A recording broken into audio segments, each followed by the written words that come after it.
avec des fonctionnalités supplémentaires. Un petit peu aujourd'hui l'architecture cible, en fait, que voilà, c'est quelque chose de très basique, en fait, que voilà, que je souhaite partager avec vous et mettre en place. Alors, je vais juste récupérer ma visu ici. Donc l'idée c'est d'avoir une NSE en tête de réseau, donc on a un accès Internet ici, quelque chose d'assez basique. Senmestro, on va s'appuyer sur Senmestro Cloud, donc une instance que j'ai créée au préalable, mais on va le dérouler ensemble sur le comment le créer. Ici on va avoir donc une NSE, je l'ai pas directement ici sur table. Ici j'ai juste le câble qui arrive et qui vient de ma NSE, donc il faut me croire sur parole. Voilà, quelques contraintes physiques d'installation. L'idée est de ne pas focaliser sur la partie NSE, ça pourrait être l'objet d'un prochain webinar. Ici sur table, donc on va avoir un switch, c'est un 2010P, donc un switch 8 ports cuivre plus 2 cages, sur lequel j'ai compris les numéros de série auparavant, et on va avoir un point d'accès. Donc ici, j'ai juste, on voit pas en retour, j'en suis désolé, voilà. Ici, j'ai créé juste un mur avec différents modèles de points d'accès qu'on va avoir au catalogue, donc pour montrer les différentes tailles aussi de produits. Donc ici, le plus petit en taille, c'est le 22H, le XV2 22H, donc j'évoquais en format wall plate. Borne XV2 21X, donc qu'on va déballer ensemble. Ici, le modèle supérieur, XV22, XV3-8, donc toujours du Wi-Fi 6. Et après, on passe sur du Wi-Fi 6E ici, indoor, hein, toujours sur ces produits-là, avec la plus grosse qui est ici, donc la X5-8. Donc on voit bien les différences de taille. Donc là, ici, on voit que les cartons, la borne est dedans. C'est pas juste un fake, voilà. Mais là, forcément, les emballages sont optimisés. Et ici, juste pour comparatif, la borne outdoor XV2-23T, voilà, pour se donner une idée de la dimension du produit, encore une fois. Donc au niveau d'une boîte, voilà, ce qui est intéressant, c'est aujourd'hui, quand je commande un point d'accès, je reçois de mon distributeur, je reçois ce carton.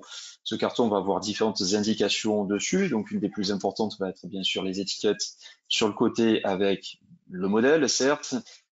Ici sur le modèle, on va avoir une première indication sur le part number, on va avoir la terminaison qui va être en général EU pour tout ce qui est Europe, ce qui implique que le produit qui est à l'intérieur va avoir une bride logicielle qui va assurer en fait un fonctionnement dans la régulation de la zone sur laquelle j'installe le produit. Pour le coup, ici, mon produit que j'ai à disposition termine par RW pour Rest of the World. Ce qui veut dire que je n'ai pas de limitation sur le country code, donc la régulation que je vais pouvoir appliquer sur ce point d'accès. Voilà, donc ça c'est un choix à faire au niveau de la commande du produit, sachant que c'est logiciel, donc éventuellement ça peut être modifié. On est en France, il vaut mieux respecter la régulation française. Je suis dans un autre pays, je m'adapte au pays et je bascule sur la bonne régulation. Première information. D'autres informations, ça va être adresse MAC, numéro série. Ce que j'ai besoin pour onboarder un produit sur Senmaestro, ça va être son numéro de série. Je parle bien Senmaestro Cloud. Donc on peut le garder. Ici, quand j'ouvre le produit, oui Pierre. Petite pression technique, si c'est le cas chez vous. Si vous voulez grossir la caméra du lab, vous pouvez, il y a un petit, en dessous, il y a quelque chose pour la mettre en plein écran pour avoir la vue un peu mieux, je vous le dis, par rapport à l'outil GoToWebinar. D'accord? Voilà, Ok, tu peux continuer. merci. Non, je t'en prie. Voilà, donc quand je sors une borne, je vais avoir un double emballage, en fait, un premier plastique qui va recouvrir et un deuxième plastique qui est plus rigide et qui est directement posé sur la borne, qui va permettre, hop, si j'arrive à le déclipser correctement, voilà, ça, ici. Donc voilà, c'est juste un plastique qui va permettre de manipuler la borne sans trop la salir. Voilà, donc c'est juste un petit truc supplémentaire. Donc moi j'ai plutôt tendance à le garder quand je suis en lab, peu importe. Donc ça c'est juste au niveau de la borne et au niveau du contenu du coffret, on va avoir un petit livret que voilà tout le monde a envie de lire en général. Et point important, c'est quand je cherche un petit peu dans la boîte, je vais avoir les kits de fixation qui sont fournis avec le produit. Donc ça paraît un détail, mais c'est vite quelques euros souvent sur des listes tarifaires concurrentes où j'ai besoin du kit de fixation pour mettre mon produit en plafond ou autre, je dois rajouter quelques euros. Donc là, c'est inclus dedans. Il y a deux kits, il y en a un en fer, un plastique. Il y a d'autres vidéos qui existent en anglais sur l'utilisation, le détail de chacun de ces kits. Donc l'idée, c'est pas d'être forcément en recoupement complet là-dessus. L'intérêt de savoir qu'il y a ces kits de fixation qui existent, qui sont plutôt bien pensés, qui permettent de s'adapter sur des prises existantes, sur du plafonnier, etc. Voilà un petit peu l'idée.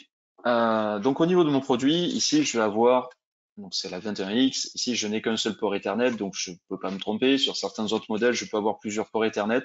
C'est toujours indiqué dessous, Ethernet et PoE in. Okay. Si c'est un autre port qui sert à connecter un autre équipement ou autre, je vais pas avoir le PoE in. Donc peu d'erreurs là-dessus. Donc l'idée c'est de brancher, donc si je suis mon simple schéma, j'ai envie de dire, je prends mon câble ici qui est connecté sur le port numéro 2 de mon switch PoE, switch qui est en configuration usine, est juste connecté électriquement, je branche ma borne au dos, j'ai immédiatement le voyant qui s'éclaire et la borne commence à démarrer. Ici, j'ai un voyant, je vais avoir trois couleurs possibles. Je vais avoir la couleur ambre, phase de démarrage. Je peux avoir une couleur verte, donc le produit est démarré, mais par contre pas connecté à un système de management. Donc soit il fonctionne en borne lourde, soit il n'est pas encore arrivé à joindre le système de management. Et je peux avoir la couleur bleue. Donc c'est la couleur qu'on va chercher à atteindre aujourd'hui. Donc cette couleur indique que j'ai un produit qui a bien démarré et qui est en cours de communication avec Sendmail. Ici, je vais avoir à peu près la même chose sur la partie switching. Partie switching, par défaut, ici, il est donc juste démarré, connecté à ma NSE, donc à récupérer une adresse IP. Par défaut, tout est en client DHCP. Par contre, ici, j'ai un voyant qui est dédié CN Maestro et qui clignote bleu. Donc, il a bien démarré, mais je ne suis pas connecté à CN Maestro. Un petit peu l'idée. Ici, c'est les étapes de préparation. Ok. Les étapes de préparation sont assez importantes. C'est pas très complexe, c'est pas spécifique forcément à Cambium sur tous les points. Il faut préparer d'une part la partie management et préparer, pardon, d'autre part la partie physique. Donc la partie physique, ça va être le point d'accès d'une part, le switch d'une autre. La partie management, c'est Sen Maestro. Sen Maestro, pour créer un profil, il faut aller sur le site cloud.cambiumnetworks.com. Je vais changer la vue. Ici, si vous êtes en France et que vous cliquez, alors j'ai peut-être quelques petits soucis de débit en partageant tous les écrans. Donc si vous allez via la France, en fait, sur le site Cambium Networks, vous allez être redirigé sur .fr, enfin sur /fr, pardon. Donc vous pouvez revenir à tout moment sur la version English. Voilà, sachant que la version FR est en cours de développement, il y a de plus en plus de choses disponibles, je dirais, via l'interface FR, dont nos vidéos, replay, webinars, voilà, que je peux vous inviter fortement à re-regarder. Sur le site général, vous avez CNMaestro Login. Si vous cliquez sur CNMaestro Login, vous allez être invité à vous connecter. Donc ici, je suis connecté sur une plateforme de démo avec un email de démo et je suis en train d'utiliser cette plateforme-là, démo FR 01. Lorsque vous êtes, là, il y en a plusieurs de créer, donc j'ai une vue globale. Vous pouvez à tout moment créer des nouveaux comptes. Okay, vous n'avez pas de limitation, donc vous avez une identité qui existe ici, un profil, et dans ce profil, vous pouvez créer autant de comptes que vous le souhaitez. Ces comptes-là vont être par défaut du CN Maestro Essential, ou alors vous pouvez aussi cliquer sur Beta Programme pour créer des versions de démo, comment dire, un environnement de test, de lab, CN Maestro X, mais version bêta. Voilà, bêta veut dire qu'on ne va pas offrir de support dessus, c'est pas quelque chose qui doit être utilisé en production. C'est vraiment pour vos usages lab, tester le produit, valider le produit. Donc ici, si je vais sur mon instance démo que j'ai créée, donc je suis bien Sen Maestro Essential, je n'ai pas activé la version Sen Maestro X, je pourrais le demander en faisant ici, demander une licence d'essai, donc qui va être sur 90 jours. Donc c'est une approbation humaine qui est derrière. Si je demande là maintenant, j'aurai l'approbation dans la journée ou demain. Et donc je pourrais voir ici SendMaestro X apparaître, version d'essai, avec un bandeau rouge m'indiquant la durée de l'essai restant. Au niveau de l'onboarding, si je reviens sur ici, donc j'ai créé un nouveau compte, j'ai créé une nouvelle instance, et ici je vais avoir aussi deux choix de visualisation, de présentation graphique de mon CN Maestro. Ici la présentation est la plus complète. Je viens dans Settings, donc c'est un choix qu'on fait à la création, hein, mais qu'on peut modifier par la suite. Ici je vais avoir Access and Backall, Enterprise ou Industrial Internet. Pardon. Ma vue préférée, c'est un choix personnel qui m'est propre, c'est Access and Backall. C'est là où je vais avoir le plus de détails, plus de granularité sur ma configuration. Donc, moi, je préfère indiquer, utiliser cette vue-là. La vue entreprise va segmenter, donc on va avoir une limitation au niveau des onglets disponibles, une forme de restriction où on va être restreint aussi au niveau du matériel, mais le matériel pour l'entreprise, c'est très bien, les switches, le partie Wi-Fi et la partie sécu. Donc on a tout ce qu'il nous faut.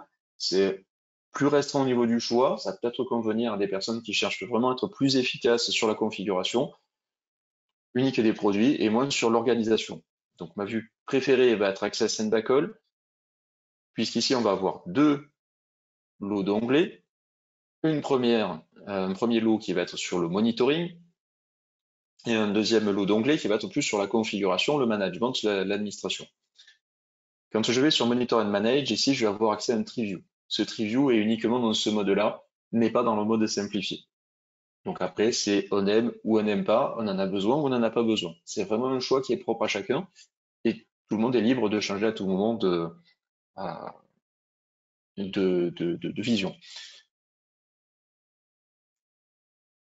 Donc ici, après, plusieurs étapes, créer une structure, donc créer un site, puisque là, en fait, on pourrait travailler en multi-site potentiellement, mais là, je vais créer un premier site, là où je suis en train d'installer ma borne, et on va créer un ou plusieurs WLAN, et enfin des API groupes.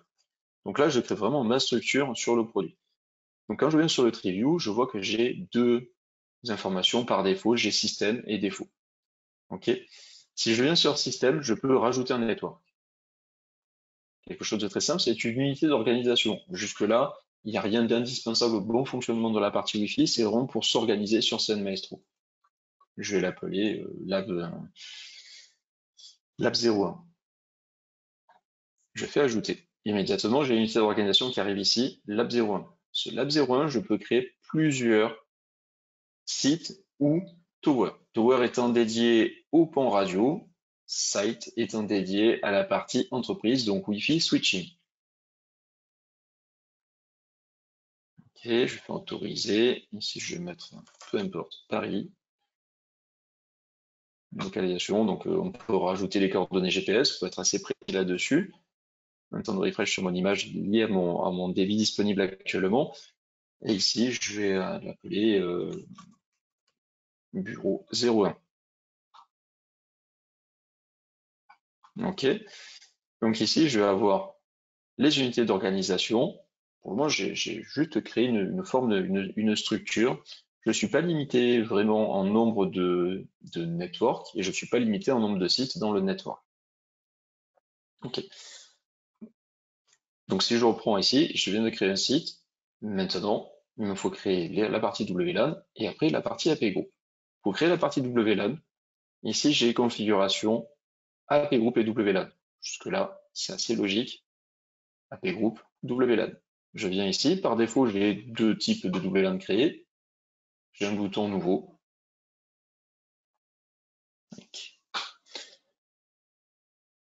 Puisque je suis dans une vue la plus complète, j'autorise plusieurs types de produits. La famille de produits est très vaste au sein de Cambium et l'outil SendMaestro est capable de gérer l'intégralité de ces produits. La partie home router, ce sont des home routers.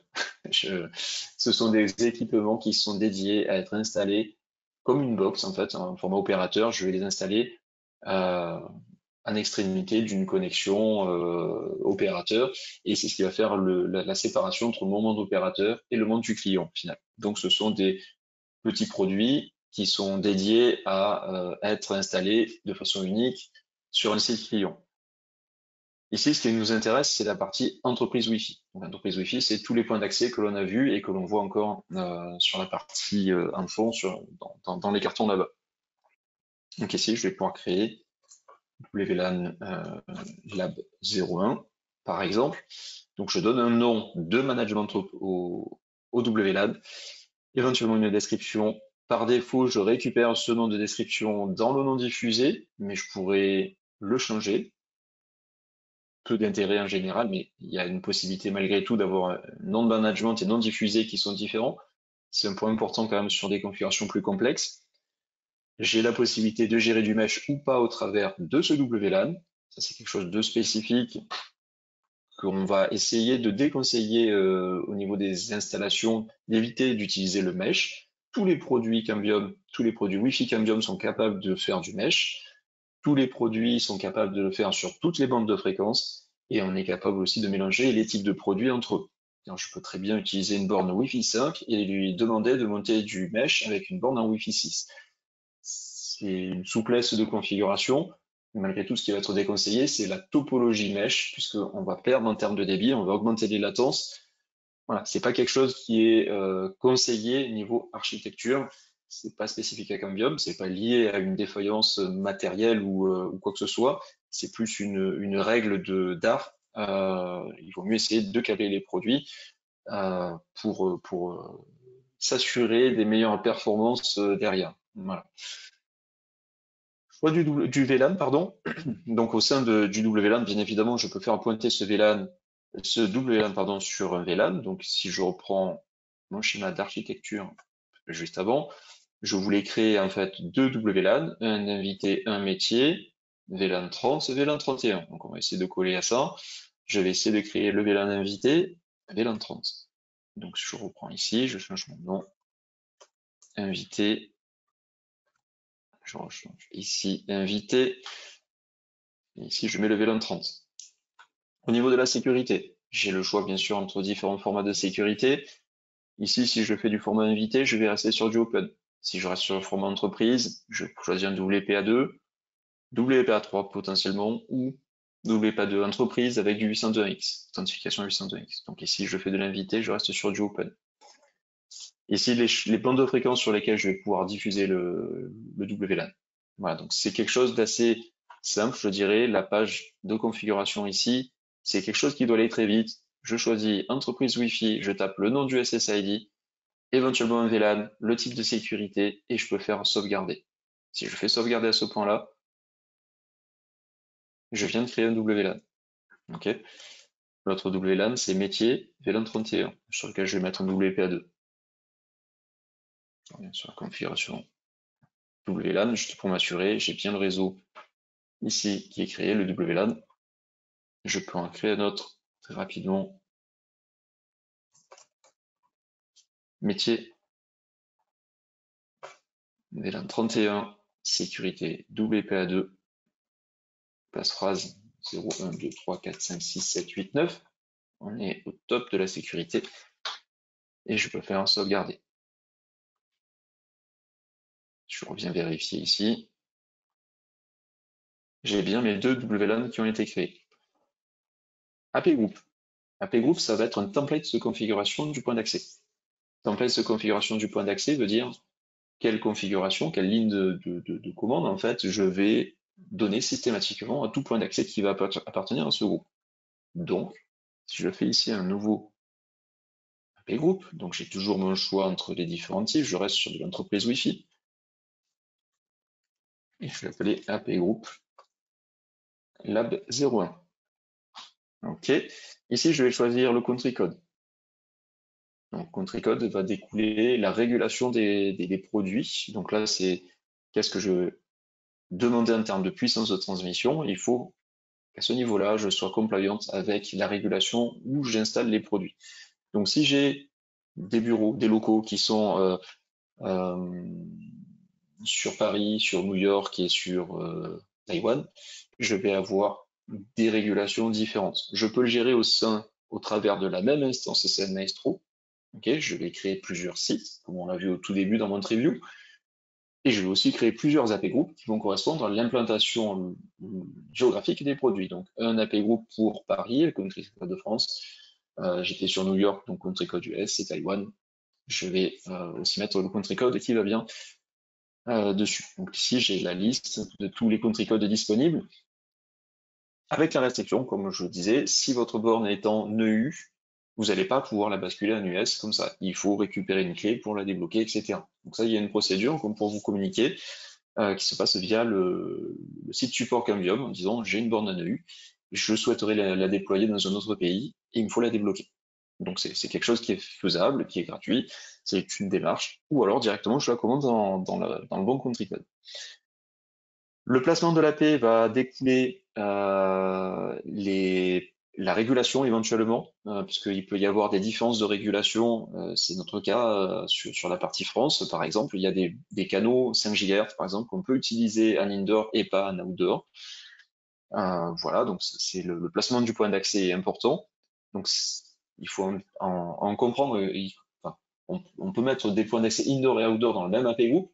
Maintenant, il faut être aussi en relation avec le type de point d'accès et qu'est-ce que je veux faire au niveau des points d'accès. Ok, et ici la liste des WLAN que je vais diffuser dans cet AP group. Donc si je fais ajouter, si je veux retrouver les deux WLAN que je viens de créer, je fais ajouter.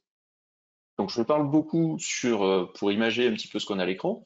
En réalité, ce que j'ai configuré, c'est ici le choix, pardon, entreprise, le nom du groupe, juste pour que je puisse le retrouver, le country code, très important, et ici derrière, je rajoute les WLAN qui constituent cet AP group.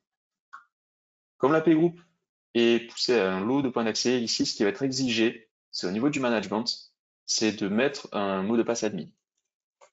Voilà, qui vous est propre. Ici, j'ai mis admin 0, 1, 2, 3, 4, 5, 6, 7, 8, 9, et je vais mettre la même chose, par exemple, sur la partie SSH. À partir de là, je peux valider ma configuration AP group. Donc, j'ai toujours des pop-up qui apparaissent, qui m'indiquent success, ou des fois, justement, si je ne mets pas ces mots de passe, je vais avoir un joli message rouge en me disant, attention, point d'exclamation ici, il me manque une information. J'ai plein d'autres onglets qui sont dédiés à la personnalisation, l'optimisation, au niveau de la radio, au niveau du network, etc. Donc, c'est des informations qui sont un peu plus avancées. On va voir si on peut y arriver jusque-là ou pas. Donc, si je reviens ici sur mon tree view, donc ce qu'on a créé, Lab 01, Bureau 01, et si je regarde les Wi-Fi AP Group, ici, je vais avoir mon AP Group, AP Group Lab 01. Ok, donc j'ai créé une structure. Là, si je reviens ici, je vais avoir créé ici. J'ai un switch aussi à intégrer. Il me faut un template pour le switch.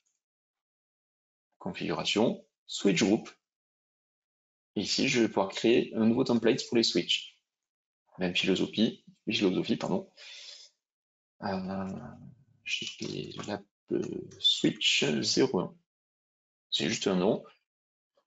Ici, plusieurs informations à disposition qui correspondent aux différents modèles de switch. Encore une fois, c'est un template de configuration. Ici, je dois aussi changer mon mot de passe admin.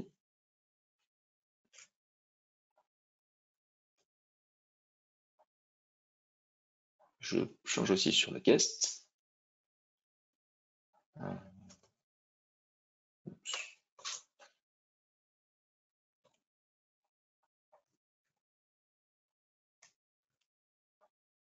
Et je fais update. Voilà, donc ça, c'est les deux informations qui me sont demandées et je peux faire un sauvegarder. Donc j'ai bien créé un AP group. Jusque-là, un switch group, pardon. Je crée un WLAN, je crée un AP group. J'ai du switch à gérer, je crée un switch group. Ok. Derrière, au niveau du point d'accès, il me faut récupérer le numéro série du point d'accès. Je vais essayer de revenir sur mes slides puisque en mode édition, je les ai notés. Que j'ai ici le numéro série du point d'accès. Si je regarde dans le même laps de temps, l'onboarding du switch, c'est la même chose. Récupérer le numéro série du produit. Donc, quitte à faire un onboarding, je vais le faire peut-être tout en même temps, ou pas.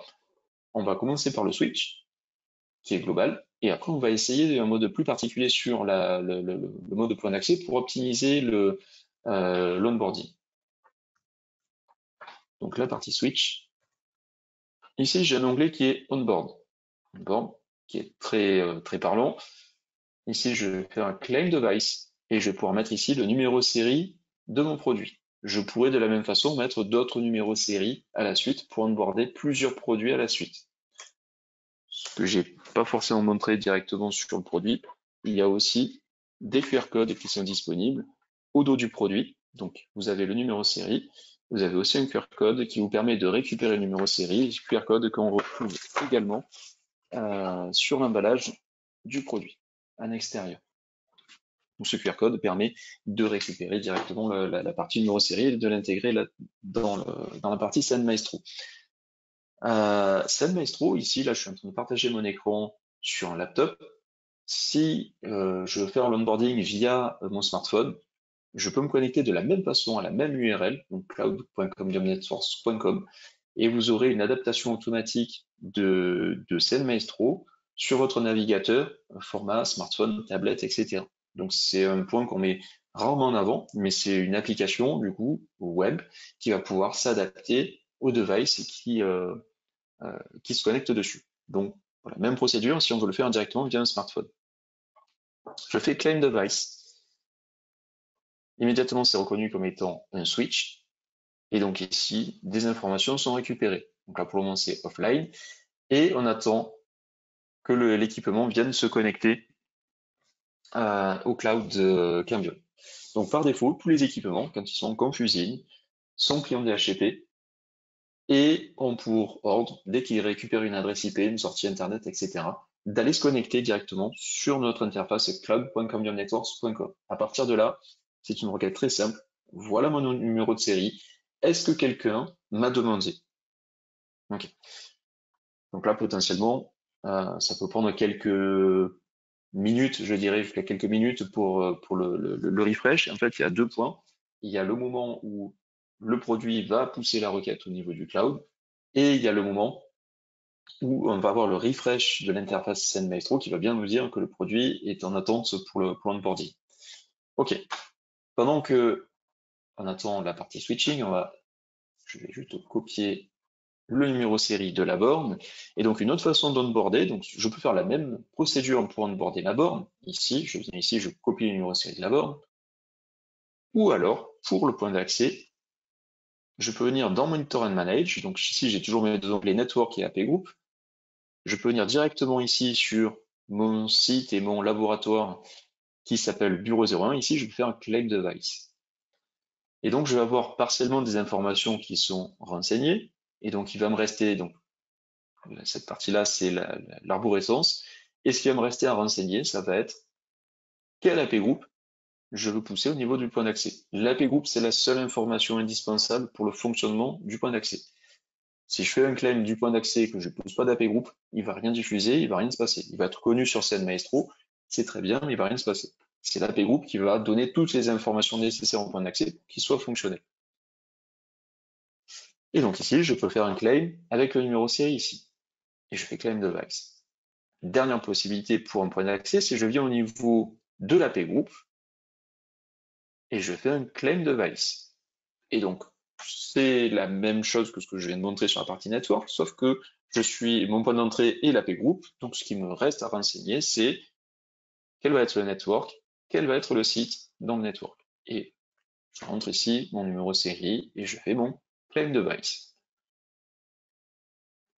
Ok, donc ça permet ici directement, le produit va être attendu directement dans le bon network, directement attendu dans le bon AP group. Voilà, c'est important de réfléchir à son organisation. Donc encore une fois, travailler avec, si je reviens ici, ce qui est important, c'est ce schéma. On ne dira jamais assez. Il faut savoir où on va pour pouvoir pousser la bonne configuration. C'est très simple à mettre en œuvre. Ça peut aller très vite. Par contre, il faut être structuré dès le départ.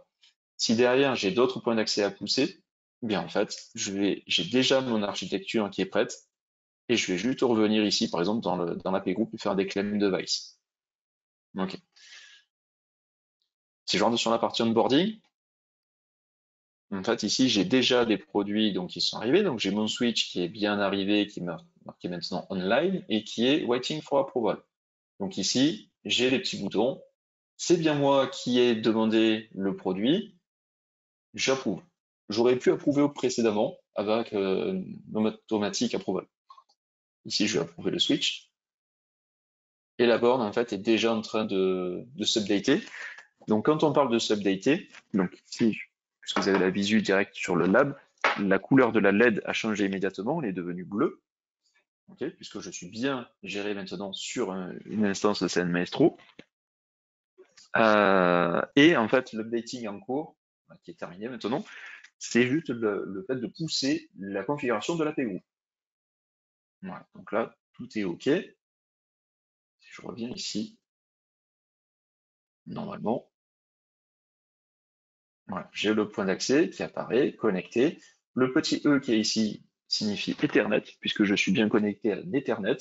C'est différent, bien évidemment, si je suis en mesh. Donc, la seule possibilité de ne pas être connecté à un Ethernet et de ne pas trouver Internet, en gros, via le port Ethernet. Quand je viens dans la configuration, ici, j'ai les informations de comment est configuré mon point d'accès, en récapitulatif. Le nom du device que je peux modifier à tout moment, vous pouvez le reconnaître. Ici, on va avoir une partie de sa MAC adresse. Ici, je vais avoir son emplacement récapitulatif et je vais voir son AP group. Ici, je peux rapidement cliquer sur View Device Configuration. Si je suis assez fan de ligne de commande, je peux vérifier la configuration qui est dans mon point d'accès. Ici, je vais avoir récap des informations numéro série, adresse NAC, l'adresse IP obtenue par mon produit. Ici, je suis en local, donc je pourrais, c'était pas prévu, mais je peux aller directement me connecter sur le produit si je le souhaite, donc admin, et j'ai mis 0, 4, 5, 6, 7, 8, 9, si je ne me trompe pas, non, c'était admin au départ. Voilà, c'était 0, 1, 2, 3, 4, 5, 6, 7, 8, 9, et admin avant. Donc ça, c'est l'information que j'ai donnée dans mon... Donc là, je suis directement sur le produit, puisque je suis en réseau local, je suis directement sur mon produit, je peux réaccéder à du monitoring sur le produit, je peux réaccéder à cette configuration, j'ai des outils de troubleshooting sur le produit. L'idée, c'est absolument pas de se connecter sur le produit, mais il reste accessible en local. Ok, donc via l'adresse IP qui est ici. Donc ici, j'ai le récap des WLAN qui sont diffusés dans cet AP group. Et ici, j'ai des onglets disponibles si je souhaite faire de l'override sur la configuration, une configuration plus avancée que je déconseille assez fortement d'utiliser. C'est vraiment pour du tuning très spécifique. Et vu que c'est spécifique, on a tendance à l'oublier dans le temps. Si vraiment je souhaite resetter ma borne, je peux retrouver le factory reset ici. Voilà, tout est accessible sur des onglets. Encore une fois, je me déplace sur le tree view à gauche. J'ai des onglets ici, des onglets de dashboard pour les informations relatives au point d'accès, la version logicielle, etc. Tout ce qui se passe, le nombre de clients que je peux avoir de connectés, le nombre de les statistiques clients par SNR, etc. Les notifications liées au point d'accès, la configuration, on vient de le voir, détails sur le point d'accès. Donc là, j'ai plusieurs informations qui apparaissent, certaines plus techniques que d'autres. Je peux avoir les informations réseau, les informations sur les voisins réseau. Voilà, encore une fois, c'est de la supervision.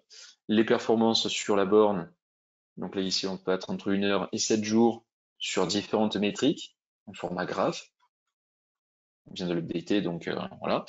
Software update, je peux le faire par point d'accès, mais je pourrais aussi le visualiser quand ici je rechange et que je remonte dans mon TreeView. Je pourrais venir par exemple ici sur mon lab de façon globale, je reste sur le software update et ici je vais choisir le produit, parce que je peux avoir plusieurs types de produits encore une fois. Je vais pouvoir choisir la partie entreprise Wi-Fi. Ici j'ai la liste des produits que je coche et quelle version est-ce que je souhaite pousser au niveau du produit. J'ai toujours les versions recommandées, les versions à venir. Et donc éventuellement après, Si j'ai des grappes de produits, je peux limiter par lot de 10 produits à la fois, ou plus ou moins, et je peux bien sûr programmer ma mise à jour plus tard. J'ai des informations sur les clients actuellement connectés sur la borne. Différence avec CNMaestro X, par exemple aussi, on peut avoir une visu sur les clients qui ont été connectés sur la borne. Ici, je n'ai que les actifs. Et éventuellement, les points d'accès qui pourraient être connectés en mesh sur celui-là.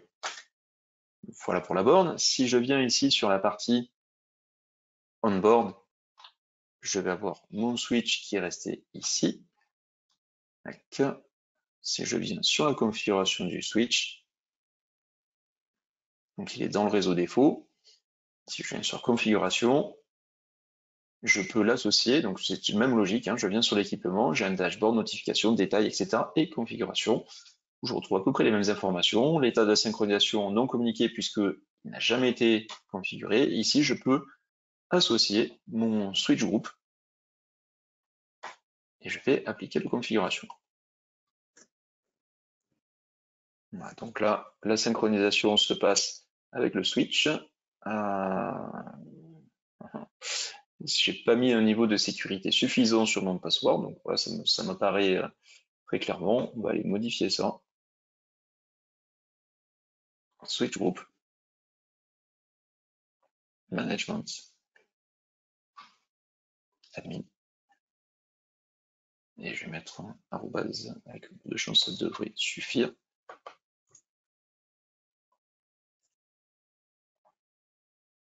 Et je vais faire pareil sur les guests. On va rajouter un arrobase au début. Arrobase au début. Donc là, quand je vais save, il me dit attention, là j'ai choisi de pousser automatiquement la configuration à tous les équipements qui constituent le groupe. Et donc il me rappelle bien que ça implique un switch. Donc je fais OK. On va voir si la configuration passe au niveau du switch.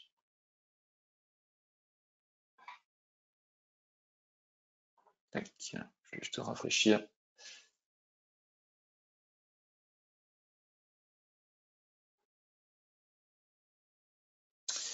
Bon, j'ai dû me louper quelque part. Tiens, éditer à partir d'ici. C'est les joies du live. Je rajoute un A majuscule au départ.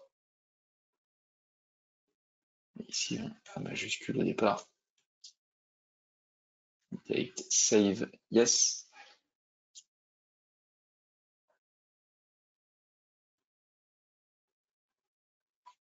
Je reviens sur mon switch. Et là, je suis in sync. Donc, c'est bien ce qu'il me demandait, c'était de rajouter un caractère en majuscule. Donc, j'ai rajouté un A majuscule au début du mot de passe. Donc là, actuellement, mon switch est synchronisé, appartient à cet API group. Je peux éditer donc je peux voir la configuration du switch. Ok, il n'y a pas grand chose dedans. Je peux faire une édition des ports, par exemple, du switch. Et donc là, je vais avoir une visibilité sur tout ce qui est général, physique, donc les modes, les vitesses, etc. Tout ce qui est network. Donc si je suis en train actuellement de traiter du VLAN ou pas, et tout ce qui peut être lié à la sécurité au niveau du switch. Quand je clique sur le port du switch, j'accède à la configuration du port, je peux mettre un nom en dur, sinon je récupère le nom du device, je peux désactiver le port, je peux désactiver la partie PoE, et ici je vais pouvoir gérer 3 modes, access, trunk, hybride. Donc access classique, j'ai les trames non taguées, je les pousse dans un VLAN, trunk, tous les VLAN qui ont été définis dans la switch group vont être gérés au niveau de ce port, ou hybride. Et là, je vais pouvoir, donc là, ici, j'ai pas d'écrit de VLAN, hein, on est allé très vite, mais je pourrais rajouter les VLAN que j'autorise spécifiquement sur ce port-là. Je vais pas sauvegarder les modifications. Donc voilà, si je reviens sur le switch, ici, je peux le pousser à côté de mon point d'accès. Donc je vais avoir le choix du network, lab 01, et le site bureau 01. Appliquer, je change l'organisation de mes produits. Donc là, je ne change pas la configuration, je change l'organisation au sein de CNMaestro. Précision, depuis que le switch a été approuvé et que j'ai poussé la configuration, ici j'ai la petite LED qui est passée en bleu fixe CNMaestro sur la partie switch. Donc ici, sur la partie AP Group, bien évidemment, le switch n'apparaît pas, puisqu'on parle bien d'AP Group Wi-Fi. C'est pour ça qu'il est intéressant d'avoir les deux tree views qui apparaissent ici. Voilà. Autant de rafraîchir. Et ici, je vais avoir mes devices. Donc je peux très facilement splitter des équipements sur divers sites, pousser différentes configurations, l'onboarding très rapide. Si je veux supprimer le produit, si je veux le rebooter, j'ai des accès rapides sur le côté. Si je veux éditer, c'est pareil. Donc l'idée après est je vous invite très fortement à jouer avec l'interface, à vous créer un compte si c'est pas déjà le cas. Donc là, c'est un compte libre que j'ai créé avec une adresse mail non corporate. J'ai bien sûr un autre accès SSO avec les ID Cambium et d'autres interfaces. Point important que vous pouvez faire, je trouve, c'est ici au niveau de l'administration des users, vous pouvez inviter des users. Donc ici, c'est mon email utilisé. Je peux très rapidement rajouter un utilisateur. Donc, vous avez besoin d'assistance, vous m'envoyez un email, une question sur la configuration. Vous pouvez ici rajouter mon email, donc jérôme.joseph@camdomnetworks.com, et vous m'envoyez l'invitation. Vous pouvez très bien le faire aussi, cette invitation, avec d'autres collaborateurs au sein de votre structure, le client final qui souhaiterait offrir une vue partielle à une personne spécifique, etc. Donc on peut très rapidement onboarder des produits, on peut rapidement inviter des personnes pour manager le service. Voilà. Donc là après, au niveau de l'onboarding, c'est tout ce qu'il y a à faire. Une fois que les produits sont connectés ici, je suis libre d'appliquer toutes les configurations que je souhaite. Donc ça pourrait être, voilà, on pourrait l'approfondir. Si vous souhaitez l'approfondir, je peux vous inviter à nous contacter plus directement avec Pierre. On organise une session plus dédiée. Chacun va avoir des besoins spécifiques. La partie Wi-Fi, c'est du mass market, donc tout le monde va avoir son comment dire ses prérequis, va avoir ses besoins, qui va vouloir juste un réseau guest plus un réseau entreprise, qu'on a essayé de faire là actuellement. Va souhaiter du 802.1x, va souhaiter onboarder de l'IoT, va souhaiter faire de l'EPSK par exemple, donc des possibilités qu'on peut avoir, donc avoir des clés de cryptage dédiées, etc. Une borne par site,